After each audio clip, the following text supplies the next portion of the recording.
එක්සත් රාජධානියේ වීසා එකක් ගන්න ඉන්න අය, ස්කිල් වර්කර් වීසා එකේ ඉන්න අය, ඩිපෙන්ඩන්ට් වීසා එකේ ඉන්න අය මේ වීඩියෝ එක අනිවාර්යෙන් බලන්න. අද UK පාර්ලිමේන්තු එකේ හෝම් සෙක්‍රටරි ශබන මහමුද් ඉමිග්‍රේෂන් ගැන වැදගත් ප්‍රකාශ කිහිපයක් කරලා තිබුණා. මේ කියපු දේ නිසා ILR වෙනස් වෙනවද? රූල්ස් දැම්ම වෙනස් වෙලාද? ඇත්ත තත්ත්වය මොකද්ද? අපි මේ වීඩියෝවෙන් නිවැරදි තොරතුරු හොයලා බලමු.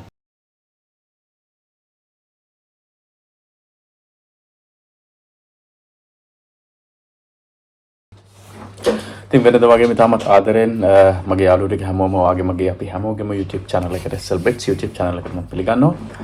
අද දවසේ මම ගෙදර ඉඳලා තමයි අත්‍තරම වීඩියෝ කරන්නේ. කලින් නම් මම මගේ holiday home එකේ ඉඳගෙන තමයි විශේෂයෙන් උදේවරුේ වීඩියෝස් ගන්නෙ. අදහම sorry මොකද මේක වැදගත් දෙයක්. අද දවසේ තමයි පාර්ලිමේන්තු එකේ විශේෂ ප්‍රකාශයක් ශබාන මහමුද් විසින් ඉදිරිපත් කරේ. ඉතින් ඒක ගැන මම දැන් මම වීඩියෝ එකක් කරන්න අවශ්‍යතාවය තිබුණා. ඉතින් ඔයාලා මගේ channel එක subscribe කරලා නැත්නම් please මාව subscribe කරන්න. ඒ වගේම මේ content එක ඔයාලට යම් කිසි මේ content එකෙන් ඔයාලා යම් කිසි දෙයක් ඉගෙන ගන්නවා නම් සහ ඔයාලට තව කෙනෙකුට මේ දේ share කරන්න ඕන නම් ඔයාගේ ඥාතියෙකුට හිතමිතුරෙකුට please share කරන්න. ඒ වගේම comment section එකේ විවෘත වෙලා තියෙනවා. ඔයාලගේ අදහස් පහලින් comment කරන්න. අපි යමු වීඩියෝ එකට. ඉතින් අද එක්සත් රාජධානියේ පාර්ලිමේන්තුවේ හෝම් සෙක්‍රටරි ශබාන මහමුද් විසින් හෝම් ඔෆිස් කටයුතු සහ රජයේ සංක්‍රමණ ප්‍රතිපත්ති පිළිබඳව සාකච්ඡාවකට සහභාගී වුණා. ඉතින් අද දිනේ තමයි ඒක සිද්ධ වුණේ. Skill worker visa, dependent visa හෝ ILR නීති වෙනස් කරන අලුත් නීතියක් හෝ එහෙම ක්‍රමවේදයක් පිළිබඳව විශේෂයෙන් කතා කරාද නැද්ද කියන එක අපි මේ වීඩියෝ එකේ අවසානයේදී බලමු. ඒක නිසා අවසාන වෙනකන් රැඳිලා ඉන්න. අවධාරණය කළ ප්‍රධාන කරුණු අතර විශේෂ කාරණා කීපයක් තිබුණා. ඒ තමයි නීත්‍යානුකූල සංක්‍රමණ. එහෙම නැත්නම් legal migration අවශ්‍යයි. නමුත් ඒක පාලනය කළ යුතු බව ඇය විශේෂයෙන්ම සඳහන් කරා.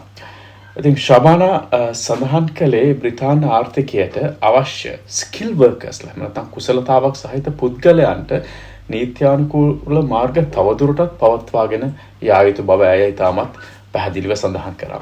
ඒ සමගම සංක්‍රමණ පද්ධතිය ජනතාවගේ විශ්වාසය දිනාගත හැකි ලෙස පාලනය කළ යුතු බව ඇය අවධානය කරා. විශේෂයෙන්ම සුද්දොන්ගේ මතය ඇත්තටම ගොඩක් වෙනස් මේ සංක්‍රමණ සම්බන්ධව. දෙවෙනි එක තමයි නීති විරෝධී සංක්‍රමණ. එහෙම නැත්නම් illegal migration අඩු කළ යුතු කියන එක. ඒක අපේත් ඇත්තටම මතය තමයි illegal immigration ඇත්තටම අවශ්‍ය නැහැ.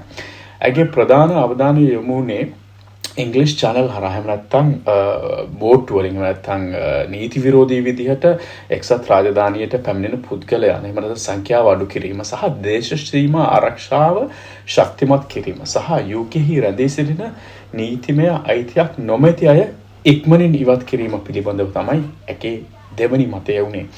ඒ වගේම තුන්වෙනි කාරණාව විදිහට සඳහන් කරේ asylum system එක ප්‍රතිසංස්කරණය කිරීම වැදගත් බව ප්‍රකාශ කරා.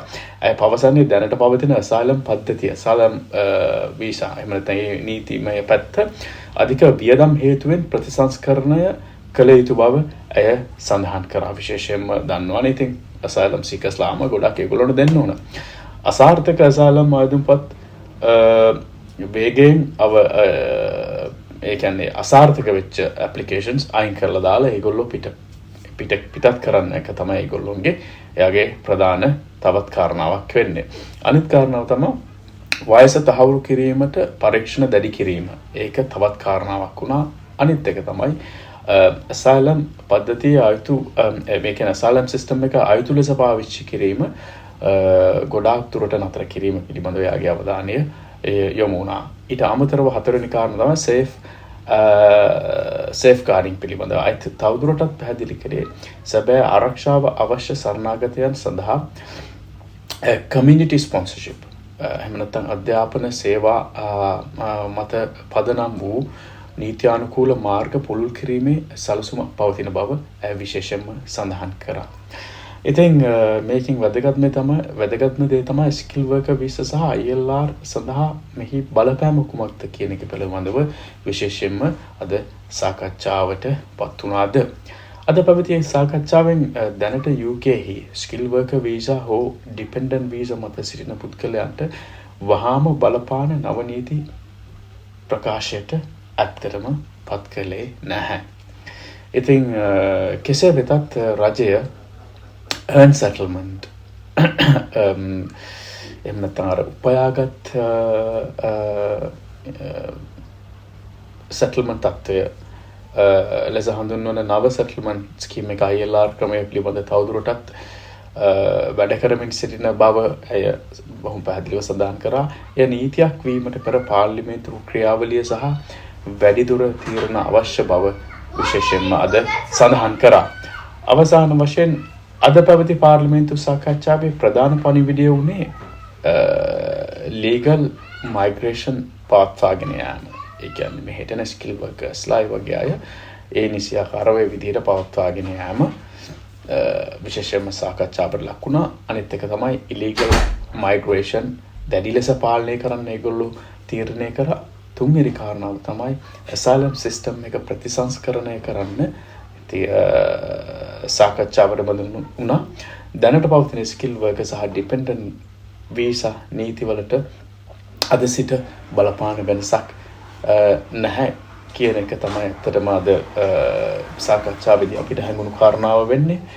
නමුත් මේවා ඇත්තටම යෝජනා සහ සාකච්ඡා ඒ වගේම අදහස් පමණයි. ඉතින් අපි බලමු ඉස්සරහට රැඳිලා ඉන්න මගේ වීඩියෝස් එක්ක අපි බලමු ඉස්සරහදී මොකක්ද මේ පිළිබඳව ඉදිරියේදී එළියට එන මාතෘකා කියලා. විශේෂ කාරණාවක් තියෙනවා. නයිජල් ෆරාජ් ඇත්තටම එයාගේ පාර්ලිමේන්තු මන්ත්‍රී ධූරයෙන් අයින් වුණා. ඒ ඇත්තටම එයාගේම වාසියට තමයි එයා අයින් වුණේ.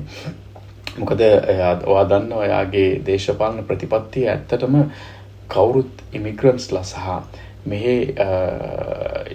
එක්සත් රාජධානියට ස්කිල් වර්කර් කෙනෙක් විදියට ආපු සහ යාළගේ ඩිපෙන්ඩන්ට්ස් ඒ ෆැමිලිස් ගාවට ස්ටුඩන්ට්ස්ලා එයාගේ ඒ ප්‍රතිපත්තිය ඇත්තටම බොහොම පිළිකුලින් හෙලා දැකපු චරිතයක් තමයි අතරම නයිජල් ෆරාජ් කියලා කියන්නේ. අතර මමත් එයාගේ අදහස් වලට සහ එයාගේ ප්‍රතිපත්ති වලට පෞද්ගලිකව අකමැති කෙනෙක් මමත්. මොකද ඉතින් හොඳයි නයිජල් ෆරාජ් පාර්ලිමේන්තු මන්ත්‍රී ධූරයෙන් අයින් වුණායි. එයාගේ කපටිකම තමයි. මොකද එයාට ප්‍රශ්න ගොඩක් තියෙනවා. එයාගේ ක්‍රිප්ටෝ කරන්සිස් ප්‍රශ්න වගේක් තියෙනවා. ඊට පස්සේ එයාගේ ඔය තව ගැටලු කීපයක් තියෙනවා. මෙහි දේශපාලනෙත් එක්ක ගැට ගැහුණු එයාගේ වත්කම් පිළිබඳත් එක්ක ගැට ගැහුණු. ඉතින් අපි මේ පිළිබඳ වීඩියෝ එකක් පොඩ්ඩක් බලමු. මම මේ පිළිබඳ වැඩිදුර විස්තර හොයාගෙන යනවා. මම පුළුවන් වුණොත් හෙට මේ පිළිබඳ වීඩියෝ එකක් අරගෙන එන්නම්. එහෙනම් මගේ channel එක subscribe කරලා තියාගන්න. අපි අපේ ඊළඟ වීඩියෝ එකෙන් හම්බෙමු. මම ගිහිල්ලා එන්නම්.